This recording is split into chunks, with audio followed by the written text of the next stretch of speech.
وقال صلى الله عليه وسلم: المتمسك بسنتي عند فساد أمتي له أجر 50 شهيدا. رواه الطبراني في الأوسط وأبو نعيم في الحلية، وضعفه الألباني في سلسلة الأحاديث الضعيفة والموضوعة، وكذا في تخريجه للمشكاة. نعم، هذا الحديث: المتمسك بالسنة عند فساد أمتي له أجر 50 شهيدا. في الرواية المشهورة: له أجر 50 بدون تقييد شهيد. والحديث له شواهد، والأقرب أنه ثابت، والعلامة ابن القيم رحمه الله أثبت في كافية الشافية، وقال إن المتمسك بالسنة عند فساد الأمة له أجر 50. وجاء في بعضها قالوا: يا رسول الله، منا أو منكم؟ منا أو منهم؟ قال: منكم.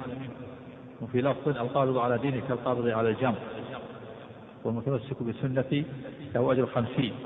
قالوا: يا رسول الله، منا أو منهم؟ قال: منكم، تجدون على الخير عونا ولا يجدون على الخير عونا. ولا يدل هذا على أن المتمسك بالسنة أفضل من الصحابة، بل المراد له أجر 50 في هذه الناحية، وفي هذا الجانب، وفي هذه الخصلة، وهي التمسك بالسنة والعض عليها مع وجود كثرة الفساد ممن حوله، ولا يجد على الخير عونا يعينونه، فلأجل ذلك صار له أجر 50. لكن ليس معنى ذلك أنه أفضل من الصحابة، لا، الصحابة لهم مزايا متعددة. مزية الصحبة لا يلحق فيها من بعده إلى يوم القيامة. مزية الجهاد في سبيل الله مع رسول الله صلى الله عليه وسلم، مزية تبليغ الشريعة، تبليغ الدين، هذه الصحابة لا يلحقهم من بعده. والقاعدة أن المزية الخاصة أو الفضيلة الخاصة لا تقضي على الفضائل العامة. قاعدة، هذه فضيلة خاصة، الفضيلة الخاصة لا تقضي على الفضائل العامة. فالذي يتمسك بالسنة عند فساد الأمة في آخر الزمان له أجر 50 من الصحابة في هذا الجانب وهذه المنحة، في هذه المزية وهذه الفضيلة الخاصة، وهو له أجر التمسك بالسنة، له أجر 50. لكن الصحابة أفضل منه. مزية الصحبة لا يمكن أن يساويهم ولا أن يحققهم. مزية الجهاد في سبيل الله، فالمزية الخاصة لا تقضي على المزايا العامة، والفضيلة الخاصة لا تقضي على الفضائل العامة. ومن ذلك أيضا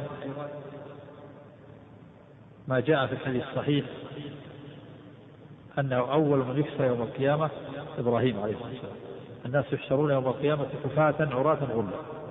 قال النبي صلى الله عليه وسلم: وأول من يكسى إبراهيم عليه الصلاة والسلام. هذه مزية خاصة، هذه مزية خاصة لإبراهيم عليه الصلاة والسلام. ولكن نبينا عليه الصلاة والسلام هو حفيده أفضل من جده إبراهيم، ويلي في المرتبة، ولهذا يتأخر عن الشفاعة يوم القيامة، ونبينا صلى الله عليه وسلم يتقدم في الشفاعة. فمزية الشفاعة العظمى التي يغبطه فيها الأولون والآخرون لنبينا محمد.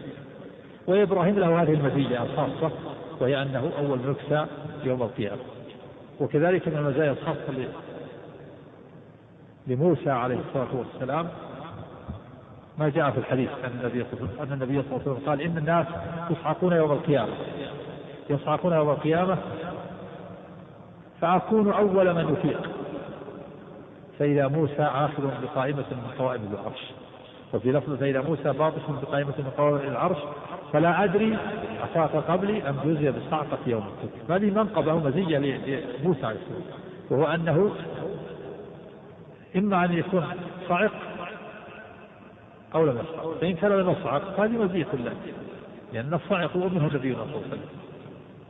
وإن كان صعق وأفاق قبل النبي صلى الله عليه وسلم فهي مزية، لكنها مزية خاصة، والنبي صلى الله عليه وسلم له مزايا أخرى كثيرة. فالمقصود أن هذا الحديث لا بأس سند له